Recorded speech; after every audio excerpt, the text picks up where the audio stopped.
brought us here, for those of you who missed it, just a kind of a quick recap, sort of started our first session with really a kind of a conversation about what is group mentoring, what is, you know, individual mentoring, differences, similarities, team coaching we touched on a little bit.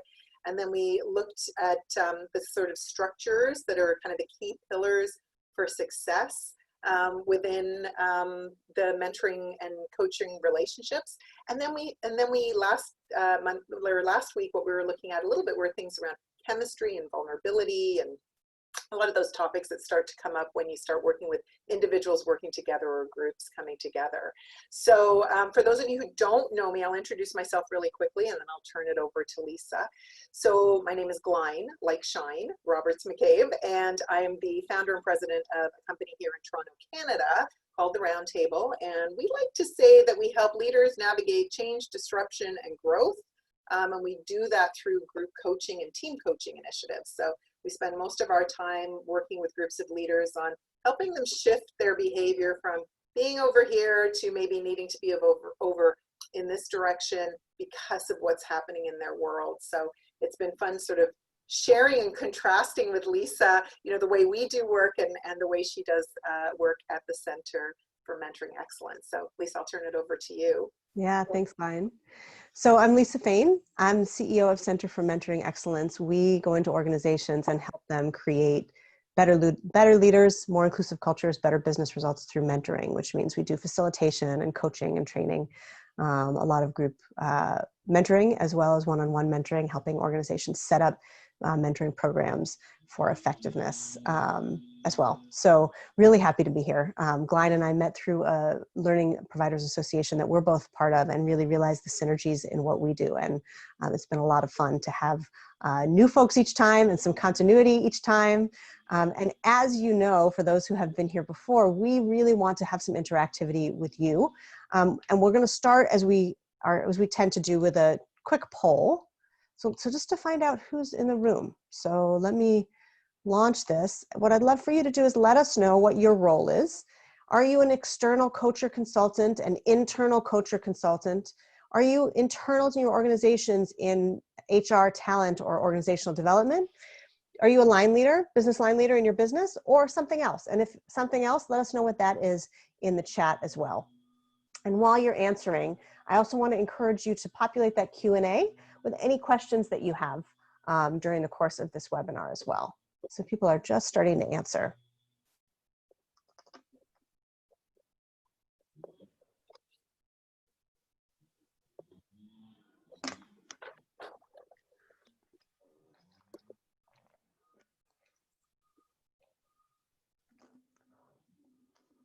We have an I'm internal and external. Thanks, Janelle.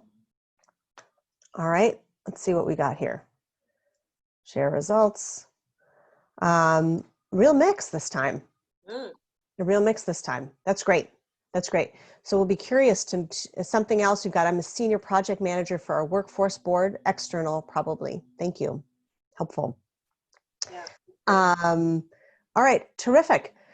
So with that, you know, this will be an interactive session and we want to encourage you to populate that Q&A. Let me just stop sharing results so we can see, so I can see Glain again. You know, we really consider mentoring to be about learning for the mentee and underestimate what happens with the mentor. And yet one of the hallmarks of good mentoring is that is this idea of reciprocity. I'm actually in the process of doing some digging and some work around sponsorship and mentorship. And I was just reading this morning about the difference between sponsorship and mentorship and this idea of reciprocity. And, you know, whereas for sponsors, I just want to contrast with sponsorship for just a second because it'll help us think through the mentoring coaching dichotomy as well.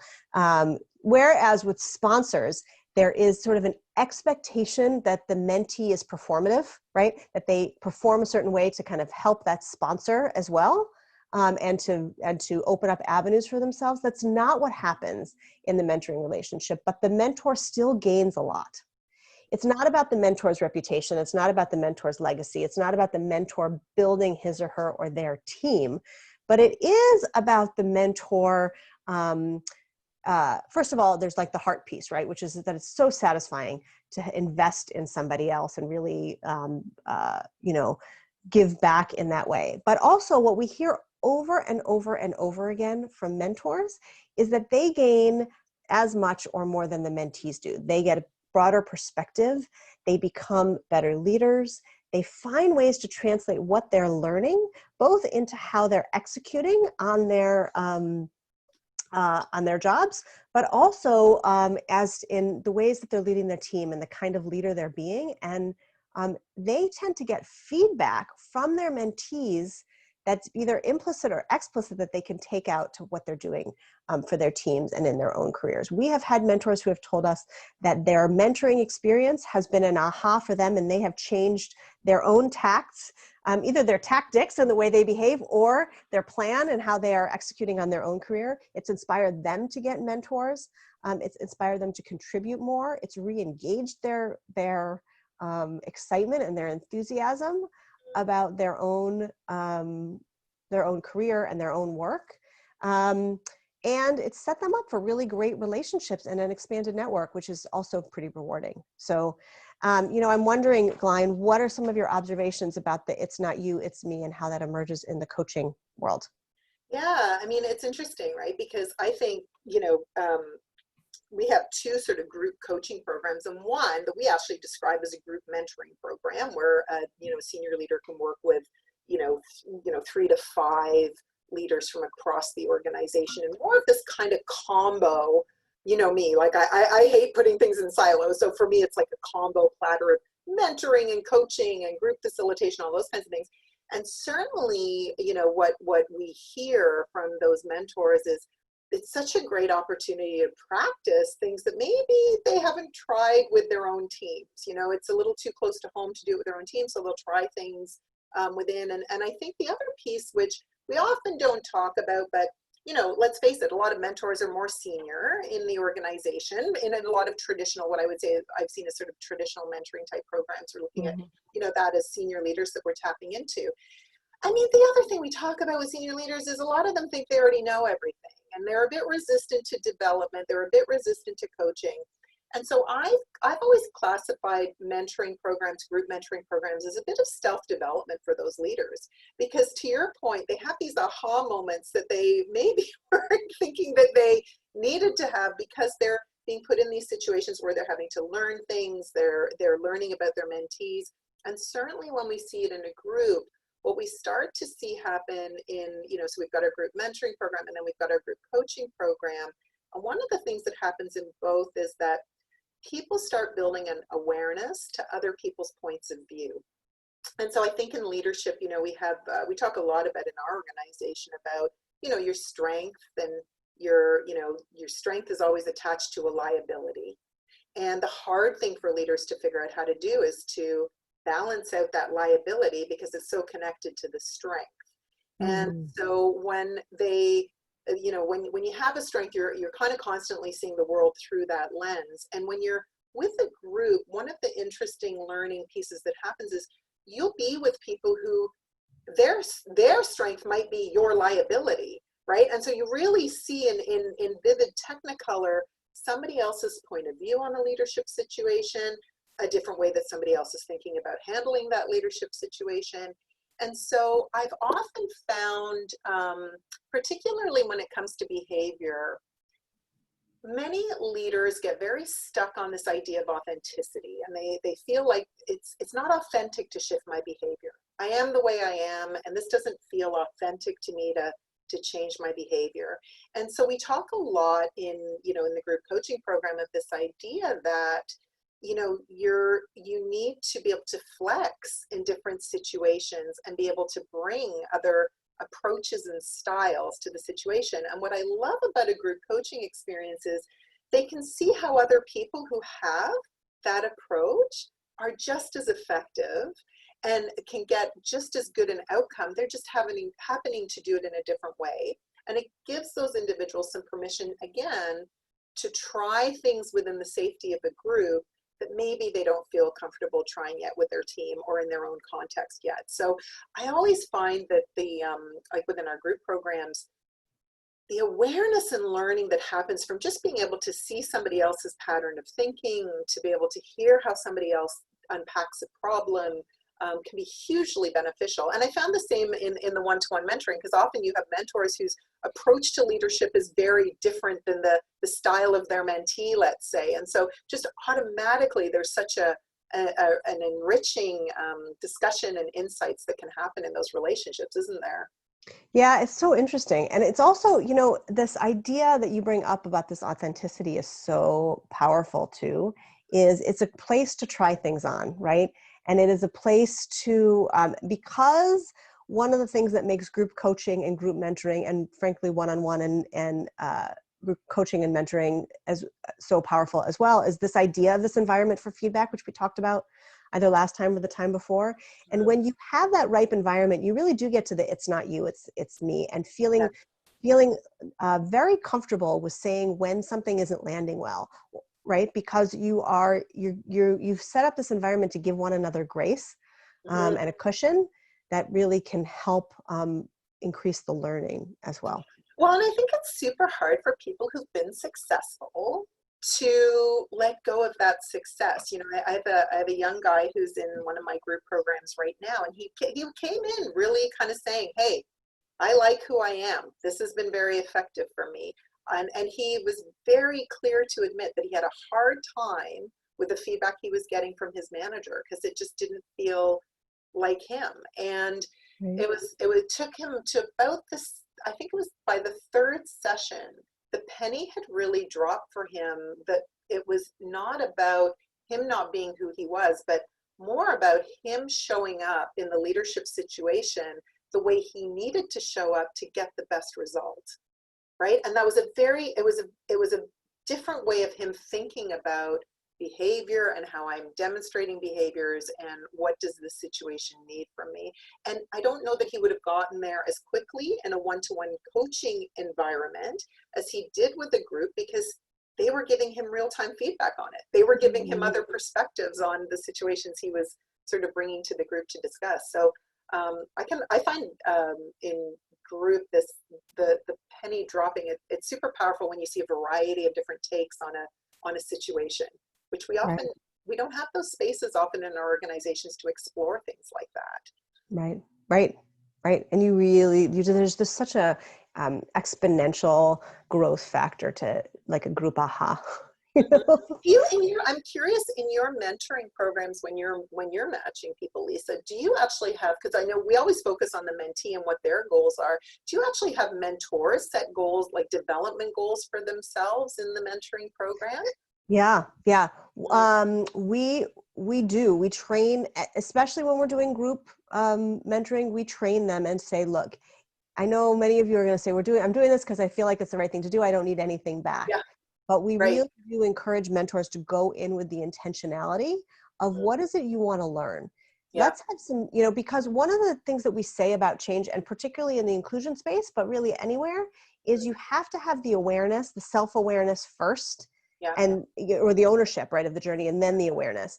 And when you own your own learning as a mentor, and then you take some time for awareness about what is it that I want to learn and I want to get out of it, what's the sort of feedback that I want to be soliciting, what is it I want to be learning about myself, you really do, they really do get something. We don't usually pin them down the way we encourage our mentees to pin down into SMART specific goals, but we do ask them to go in with intentionality, and we check in with them on how are you doing on that.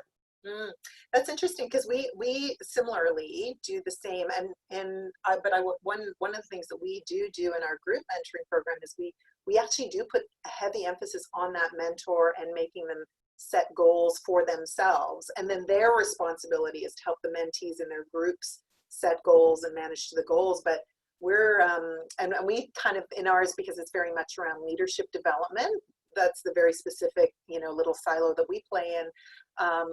It's often around how they're showing up as a mentor coach to their own teams, right? Yes. So what's that skill that you want to work on, whether it's your listening skill, we keep it pretty basic, but whether it's listening or asking insightful questions or storytelling, or, any of sort of the core skills that we would see in a mentoring kind of, relationship conversation starters and things like that.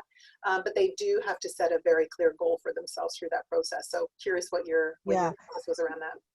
I'll tell you what the problem is, that this feeling of I'm just giving back just because it's the right thing to do will only get you so far. Yeah. Because it really is an investment of time and resources. And unless you are a little bit selfish about it, yeah, right? Of here's what I want to learn. That's what's gonna cause you when you're really busy to answer that extra email from your mentee, or to take the extra time to think about potential connections, or really reflect on your thoughts and growth so that you can give constructive feedback, is thinking about what am I gaining from this experience? Because the truth is we need to be gaining as we develop others as much as we do when we invest in the development of ourselves. There is sort of this mutuality that's really important. Yeah, 100%. Yeah. The thing that I love also about the mentoring modality is that there is a partnership component, right? We went through the definition early on about what mentorship is. And this idea that there's a role for the mentor to bring something to the relationship, not just to show up and answer questions. And so in order to do that, this intentionality and this personal goal setting is really, really, really important.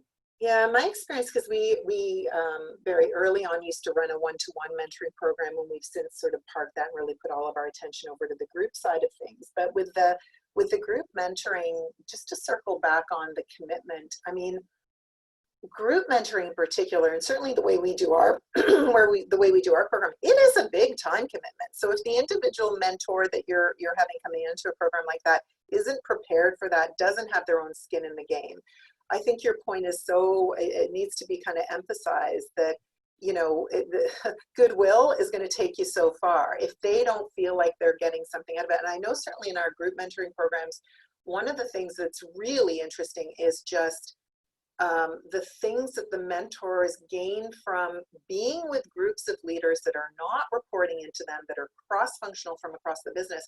I mean, they get huge value from being able to hear what the issues are that those leaders are facing. They get a much broader view of the business that is super useful for them personally. And they really have insight into talent that they would not necessarily have. So when they go into all those 9-box conversations or whatever conversations they're having, you have people with a much broader view of talent in the company able to come together. And I think those are the kinds of things that, from my perspective, senior leaders really gain a lot of value from, beyond just their own skills that they're building up, but anything that can help them get a better handle on the business, which I find a lot of the mentoring programs do that, group mentoring programs do that. It really allows senior leaders to get just stronger arms around where is our talent, what is our key talent thinking about. Yeah, for sure. Super powerful. The last benefit that I really want to emphasize, and I'm surprised at myself that I didn't mention it sooner, because it's something I'm super passionate about, is this idea of mentorship as a vehicle for developing cultural competency, both in mentees and in mentors. And, particularly when there's mentorship across a significant element of difference, right? Whether some kind of identity, whether it's gender, whether it's racial, ethnicity, that kind of thing, is when you really start to have this sense of knowing of one another, you develop cultural competency, which is the skill of how you bridge differences. Yeah. And that doesn't happen in theory. It really only happens in practice. Yeah. And so mentoring is a great way for mentors and mentees, but mentors specifically to gain cultural competency. I can think of one pair in one of our clients had a mentoring, has had a long time mentoring initiative, and they've worked with us.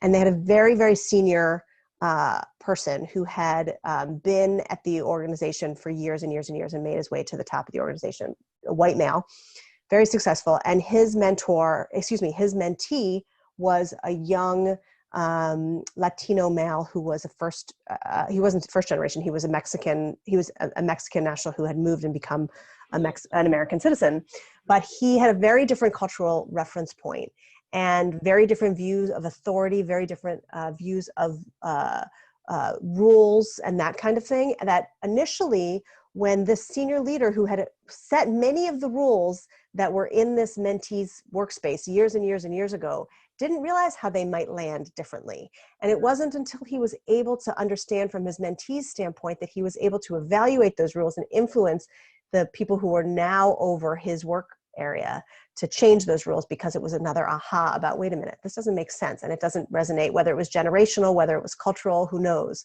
But the idea is this idea of how do you then judge the difference in viewpoint? How do you then receive the difference in viewpoint without judgment?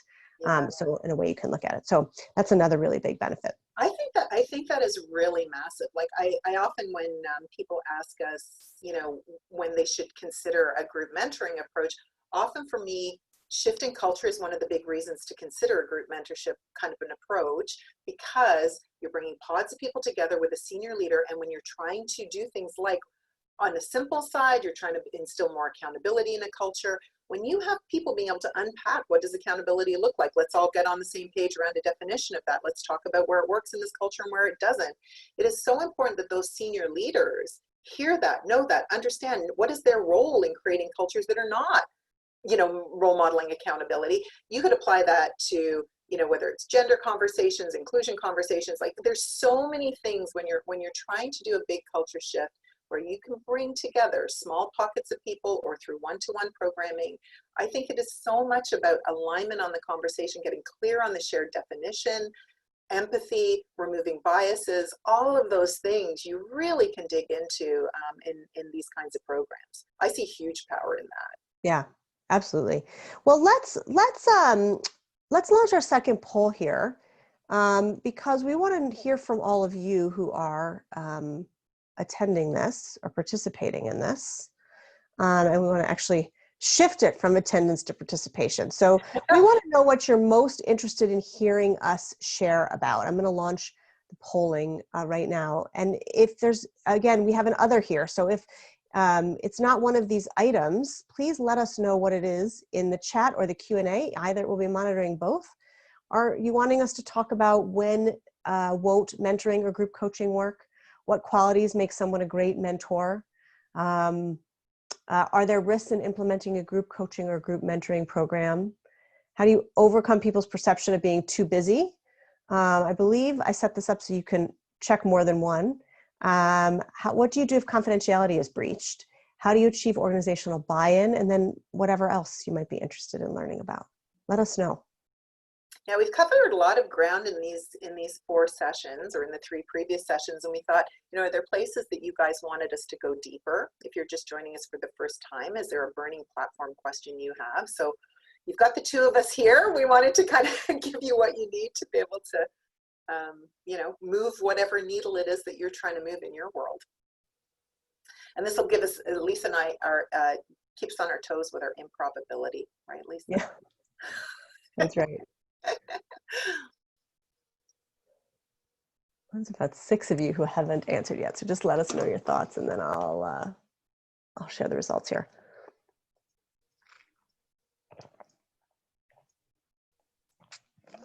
Okay, here we go. And polling, let's share the results here. Okay, well, we've got a lot to cover then, Glain, here. We want to talk about when it won't work, what qualities make someone a great mentor, what are the risks? Well, let's make our way through, because it looks like there's quite a few. And for the person who answered other, let us know what you'd like to learn in the chat so we can address that as well. Why don't we start with the first? When won't group coaching work? So in my experience doing group coaching programs, when it doesn't work, because part of a group coaching setup is that it's done over time. And so it's shorter bursts of learning done over time, right? And so think of it like, if you're not familiar at all with group coaching, I always use the analogy of going to a personal trainer. So to get the real benefits of a group coaching experience, you need to be seeing your trainer every month or whatever the sequence is. And so I think the biggest thing where I've seen it not work is if you do not have the support of whatever your participant group is, if their managers do not get behind them being in these programs, it will be a problem. Because for us, I'll use one of our programs as an example. We have one program where the group gets together every 6 weeks. So you come to a session and then you miss the next session and then you're back for the final set, the next session, that's 12 weeks that you've been out of the loop on.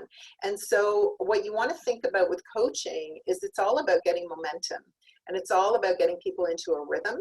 And the other thing about, a group coaching program is the people are the content. I mean, you can bring in content, but a lot of it is about tapping into the wisdom and the experience of the people around that table. And so if you do not have, I had one situation once where I had a client where the sponsor who brought us in left, and then a change in senior leadership happened, and they were I would say they were actually anti-development. And so they were giving messages to the participants, which were along the lines of, you don't need this. No, it's more important for you to go to this internal meeting than it is to go to this session. And so it really affected the ability for that group to get moving. Now, the interesting thing, though, about that situation is if you've got the group gelled enough, they will actually want to keep it going because they're getting so much value out of it. Where it's really going to derail you is if, that happens early on and you don't get it. So that's where I would walk away. I wouldn't put in a group coaching or a group mentoring program if you don't have support for people making the time to allow the participants to go to the sessions. It's too hard. I fully agree. And, the other places where I've seen it fail is where there's not enough communication and expectation setting at the outset. I would, this example that's coming to mind is actually a group coaching example where I participated in the launch at a major organization, and many of the participants who showed up to the session thinking that I was going to teach or that they'll just watch the recording. Right. Which, I mean, because we know the modality of hide in a group coaching session. It doesn't work that way, right?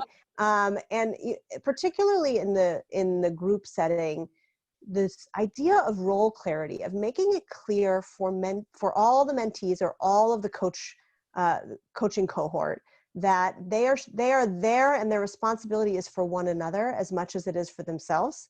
Otherwise, I think it can be a huge derailer.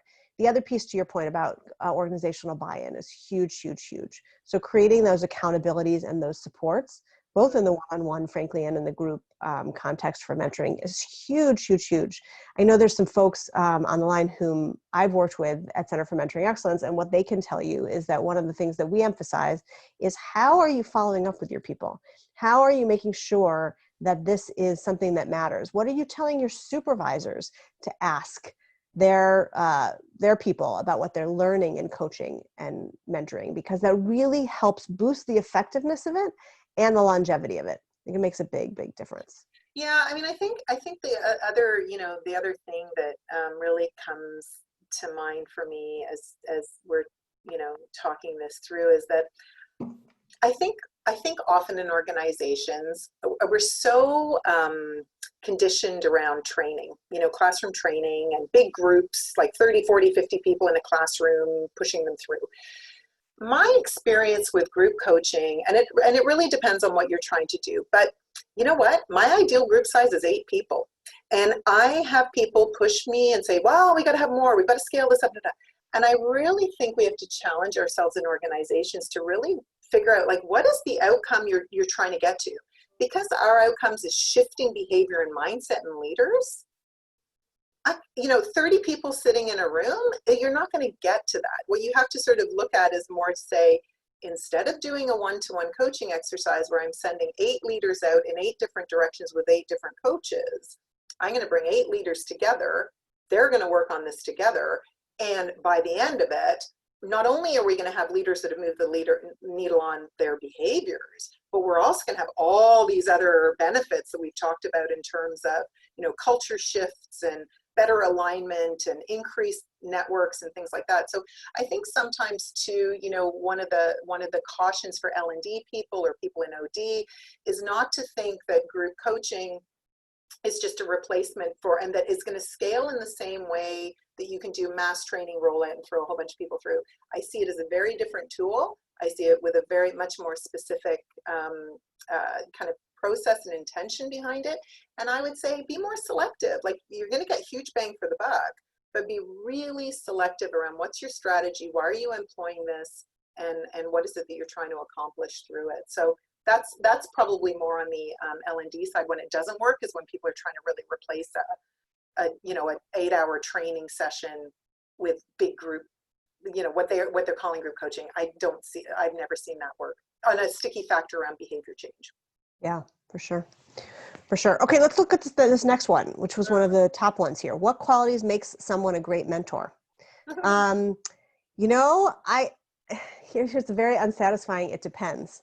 I think it really does. It depends. I think that you may hear some people who are experts in the same space that I'm in say, you need an extrovert, you need somebody who is able to process quickly, you need somebody who's really developed in X, Y, or Z skill.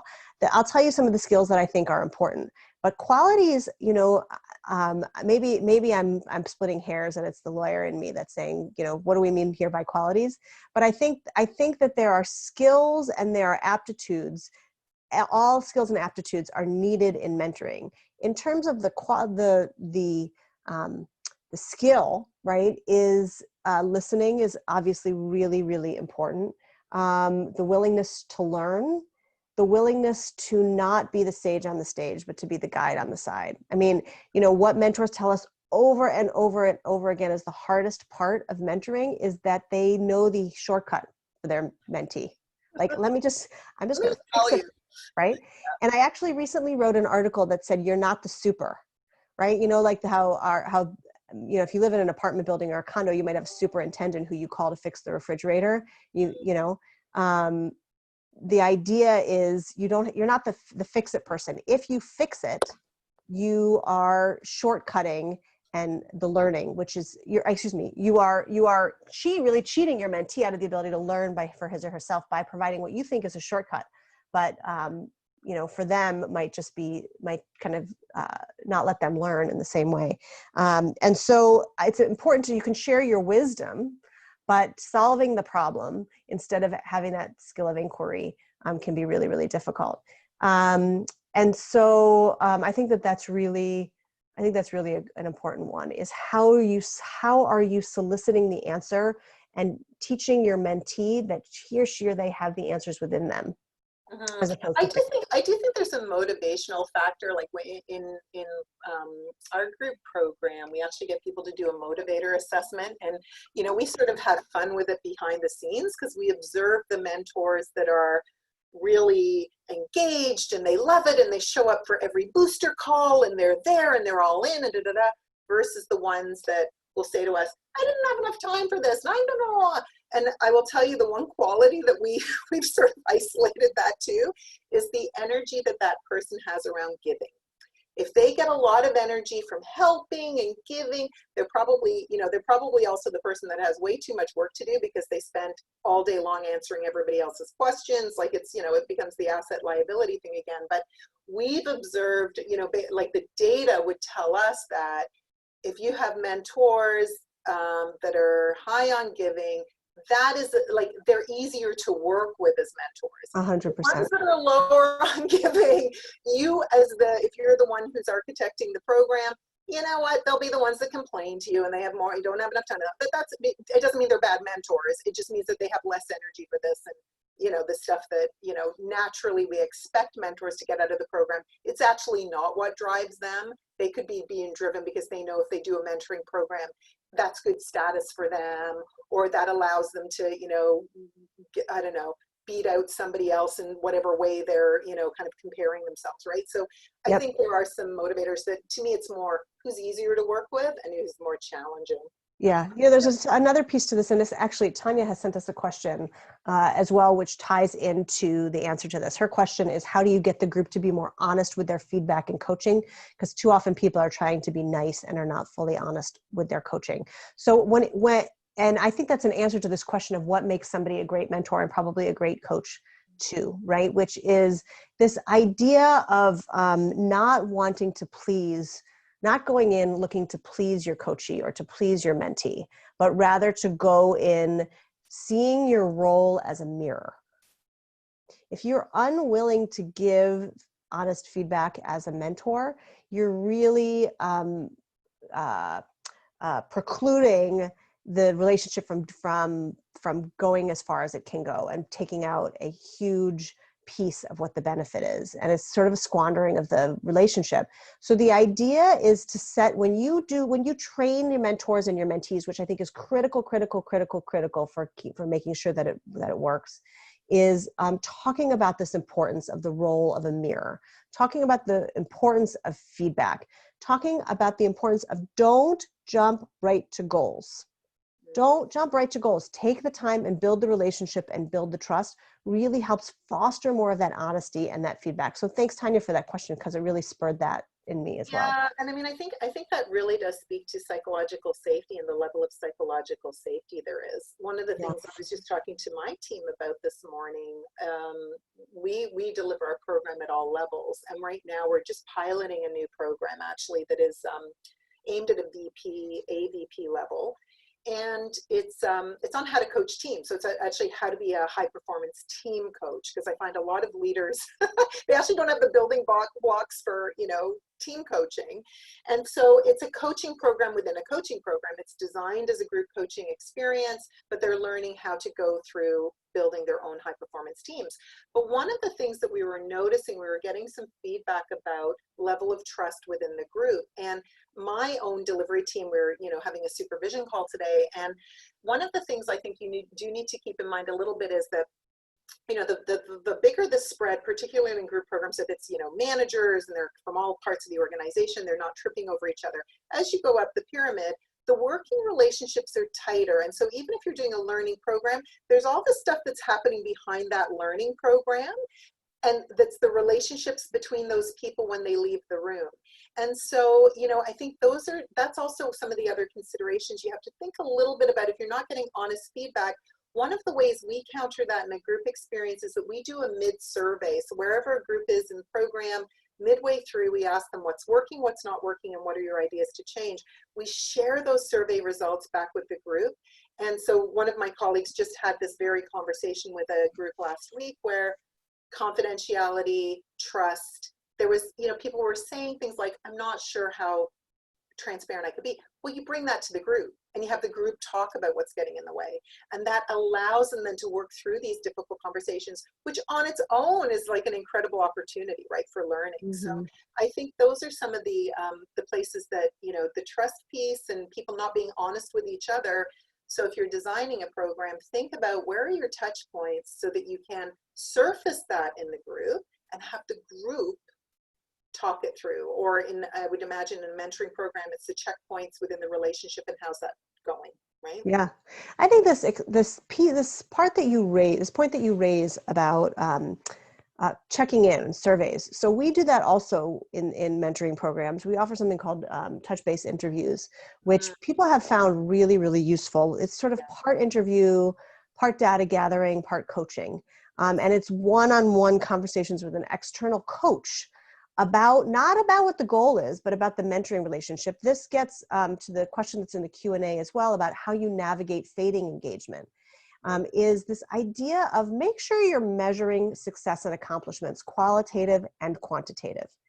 And what we do when we do TBIs is let's say, for example, that the mentoring period that you have in your organization is a year. We might have a TBI at 8 weeks, one at 6 months, and one at 11 weeks. And we ask both quantitative questions and qualitative questions, and then we coach.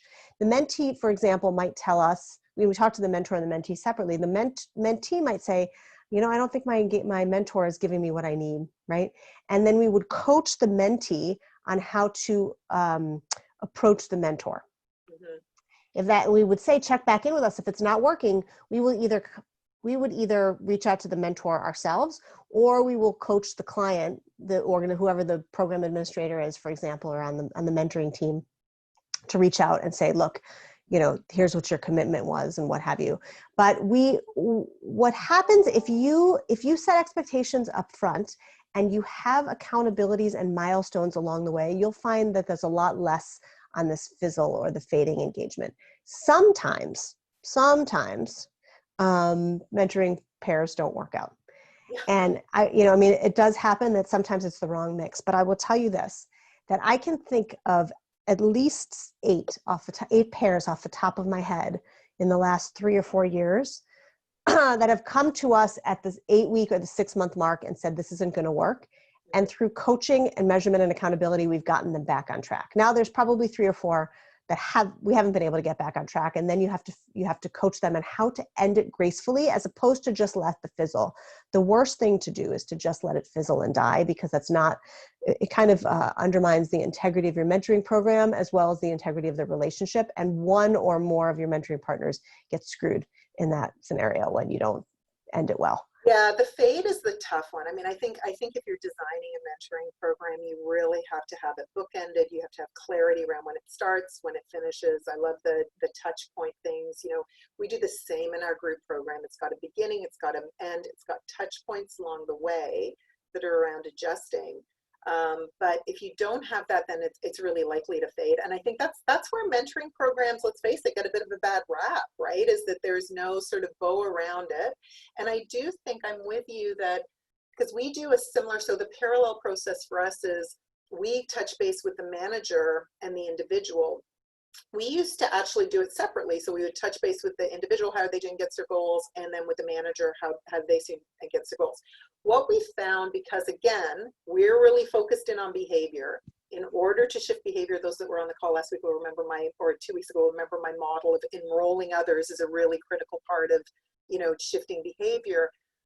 What we do now is we actually do it as a triad meeting. So it's the manager again, and the participant and the coach. And what we're talking about is, how is the person progressing? What are you seeing? What are you noticing? What do you need to see more of? So that again, it's this joint accountability for both the manager and the individual. But we have that at 2 very specific moments in the program, and then the manager has their own touch base moment. And often it is frankly around coaching them on how to coach their people more effectively. Like, so, you know, we position it as a check-in call, but I would say probably 9 times out of 10, it's, you know, them struggling with, well, this person approaches things very differently than I do, and I don't know how to manage them. And so you know, I think having the combination of, you know, measures and then touch bases, because too often we kind of, you know, let people go out on their own and don't give that continued support, which is so key. Yeah, for sure. For sure. All right. Well, let's tackle this other big question that folks voted for here, which is, how do you overcome people's perception of being too busy to participate? The too busy. Yeah. I can talk about how we do it in our side. So Right. One of the things I think about coaching and why coaching is powerful, and I think why we're seeing group and team coaching really coming to a huge resurgence, if I compare it to traditional classroom training, which is where I put my comparison, is because you get to tackle real-time issues. And so one of the things I'll say to people when we're first launching with them is, I am very direct. I say, if you're not moving something off your desk, we're doing something wrong. This is not a theoretical exercise. This is not an academic exercise. This is about you making movement on something that is mission critical important to you. And so I think for me, that's the one aspect of it. On an organizational level, don't do it if this isn't going to move the needle forward on your strategy. Personally, I wouldn't invest the dollars or time. It's not worth it. But if you've got a really clear thing, we've got to shift culture, because by shifting culture, it's going to allow us to get to strategy. We've got to make our merger and acquisition better, faster, quicker. Like, you've got reasons like that, then absolutely group coaching, group mentoring, those are awesome vehicles to get people to do there, and that's what we need to be measuring against, right? But there's that piece of it. The other piece is the individual themselves. We work with the busiest people in organizations, because typically who we tend to work with is the top 20%. So your high, whether you want to label them high potentials, high performers, whatever, they're always busy. This is what I say to them. I say, the day that you think you can't afford to come to your group session because you're too busy is exactly the moment you need it. It's exactly the moment you need it, because you're too in the weeds and you're probably being completely ineffective. And by stepping out and being able to get that strategic view, it's a strategic exercise to do coaching. It's not a tactical exercise, it's a strategic exercise. So I usually only have to have one person in a group who follows through on that. I had somebody actually, I did a group session 2 weeks ago, And when I had my individual coaching call with the person, I said, how are you doing? She said, I'm underwater. I nearly canceled the session, but I remembered what you said about this is the most important time. By the end of her coaching session, she was much clearer on what she needed to do. She came into the group session. She said to everybody, oh my God, so glad I'm here. That's all you need in a group. You leverage the peer pressure, and then the busy thing becomes a non-thing. And when you make everybody own it as a group, then I also don't want to let you down. And when I know you stepped up and came when you were super busy, am I going to be the one who doesn't step up when I'm super busy? I'm not, right? So there's things like that I've found over the years have been highly effective to get over that busy argument. Yeah, plus one. They're not being strategic, right? Yeah. Like most leaders like they break out in a hive when you say that to them. So yeah, plus one to that. I would say one of the things that's great about the group context is that they do regulate. There's a lot of self-regulation. If you're setting up the expectations and you are making it clear that they own their own group dynamic, then there is a lot of self-regulation. It becomes a little harder in the one-on-one context, but the same concept applies. For those of you who are at our first session where you saw the mentoring model, we do have a whole phase of mentoring that's called negotiation, which is about establishing agreements. And it is this sort of concept of 1 + 1 = 3. Mentor and mentee don't equal 2. There's also this mentoring relationship that they co-create, which is the third thing. And if they're setting the parameters for that up front, and somebody says that they're too busy, they can refer to that third thing in a way that feels less personal. So it might look something like, Glain, remember at the beginning, we set these ground rules. I know we've checked in on them occasionally. I wanted to just, it seems like, you've been a little bit busy now. Should we revisit how often we're meeting? Would that be helpful to you? And then it depersonalizes that. Yes. So you don't have to own it as much as an external person.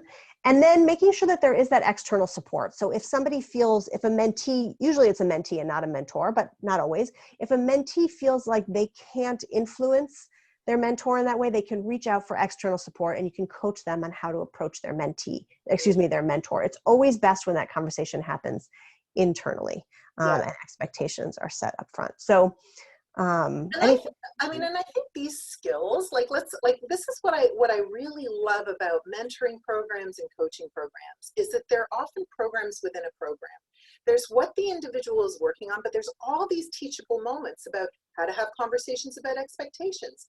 Every manager, every person in an organization needs to be having those conversations, especially today when expectations are, we're in so much uncertainty. So you're giving so much opportunity for people to be practicing things that affect them on a daily basis, having these tough conversations, setting boundaries, you name it. And absolutely, just to kind of echo what you said about expectations in the beginning, that is one of the hallmarks of the group program. Get the expectations down. What are we committing to? What do we do about confidentiality? What are we expecting from commitment and candor and things like that in this group session? And then once you've got that, it's much easier to go back as a group and say, how are we doing against these things? What needs to shift, right? And make them own it. I think, if anybody who's got roots in classroom training, one of the biggest struggles is when my first kick at the can in this was in the classroom. And, in the classroom, you are expected to drive the learning. You're the one that keeps everything on track. You're the one, it really is that, Lisa, to your thing, the sage on the stage. Yeah. It's a big behavioral adjustment. And, when you go into coaching to become that guide on the side, but also in group coaching or any sort of group work is to really allow the group to own their learning journey. This is not up to you to drag them through. This is for you to help set the environment and the context and create the container that allows this to flourish and grow. And that can be difficult when you get, especially if you're somebody who's got deep roots and enjoys kind of being at the front of the room too. So some of it is our own adjustments that we have to make as practitioners. 100%. So we have 2 more minutes before we want to do our little wrap up, but I want to just do 2 minutes on organizational buy-in because I know that was the next biggest question, right? So I would say this, and there's so much more to say about organizational buy-in, but make sure that what you're doing is tied in to whatever the learning objectives. I usually, when I'm going into organization, will find out if they have key leadership competencies that have been identified, and how do you, and then link mentoring to those core competencies. Also find out what is happening from a learning and development perspective. What is the need that's happening from a cultural perspective? Make sure that there is a senior leader who's really championing this initiative and talking it up. Senior leader participation is great, not always possible when you're starting something up, but that can be really, really important. And give your senior leaders talking points. I mean, hand it to them about how to talk about this and why it's important, even though you think they probably know, even though you might have had a meeting where you talk about it or you've come in to kick it off or whatever. Give them the tools in order to do that. We could go, I mean, there's so much more to say about organizational buy-in too, but the measurement piece is really huge. Yeah. Getting video testimonials, I mean, if you're starting from scratch, that's hard because you don't have people, but you can look up what the data is on mentoring. We have a ton of resources on our website as well about the ROI of mentoring that you can check out.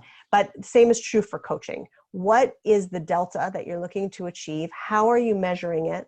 And why does that matter to the organization and having a champion? So that's my 2 cents.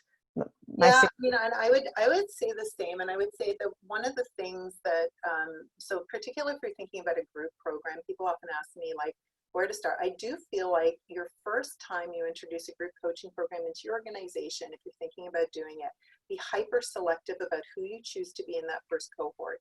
Because if you choose the right people in that first cohort, then they become the advocates for it. So where we've worked with clients for 10 years, I will tell you, those groups are so in and ready to go. They take their learning, you know, to levels that, you know, the earlier groups in that company just weren't even there yet. So I think that there's ways that you can make sure that you set yourself up for success by really being selective, doing a pilot, making sure it's going to fit your culture. People are not used to group coaching, to Lisa's point. They show up and they don't know what they're getting themselves into, even if you explain it to them. Like, we have a pretty bulletproof orientation, but it's still, people haven't experienced it. They don't know what it's going to be like. And then at the back end, they become your greatest advocates. So that would be the other kind of layer I'd add, but tied to strategy. If it's not tied to strategy, I just think, why do it? Yeah, for sure. Well, we have, you know, there's always so much more to say that we want to say on all this stuff. And it's not your last opportunity for those who are joining us to be in touch with us. Our contact information is here. The recordings for these sessions, Michelle Hancock on my team will put the link to my YouTube channel on. I know Glain, they can find on your website as well. So if you look in the chat, you'll see that link there. And I think there's a few other things we want to share with folks. So Glain, what thoughts do you have? What final thoughts do you have? Yeah, I mean, so what you can expect from us, so we've finished the series now. So what we'll do is we'll send out a kind of a summary email with links to all of the kind of recordings. You can certainly grab it from Lisa's site, but all of the recordings. I think Lisa and I have a couple of little bonuses. So watch your email to kind of see a few downloads and things to get you started with some things.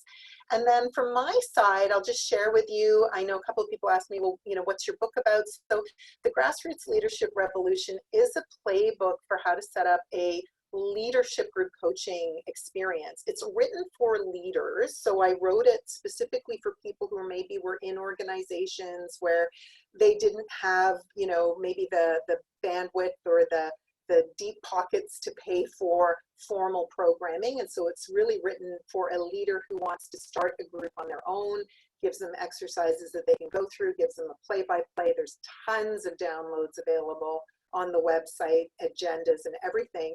If you're an internal learning design person, lots of kind of tips and techniques for thinking how you would think about putting a group together. So if you need a playbook for how to do a group coaching experience, really that's what that book's all about. So I'd encourage you to take a peek at it, and we can send you I think a free chapter or a couple of chapters, I can't remember what the download is, that will be in the email for next week if you want to get a feel for it first. But that's available on all of the main sites, Amazon and the like. So that's a plug for my book.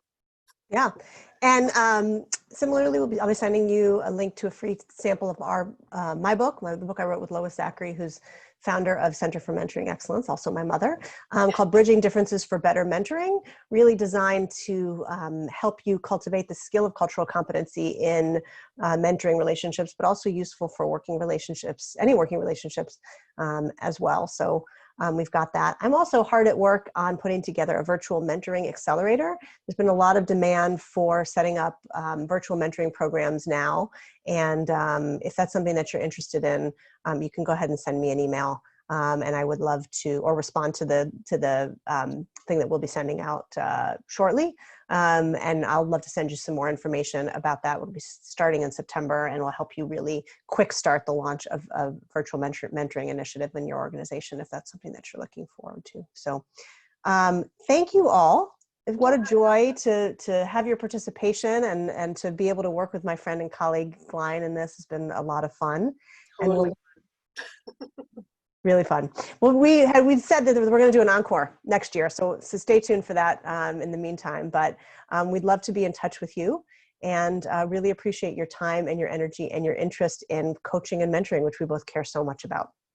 Good luck, everybody, with whatever projects you're working on. And I think, speak for Lisa and myself, if we can ever help you, we are a phone call away. So thank you all so much for being with us today. Thank you.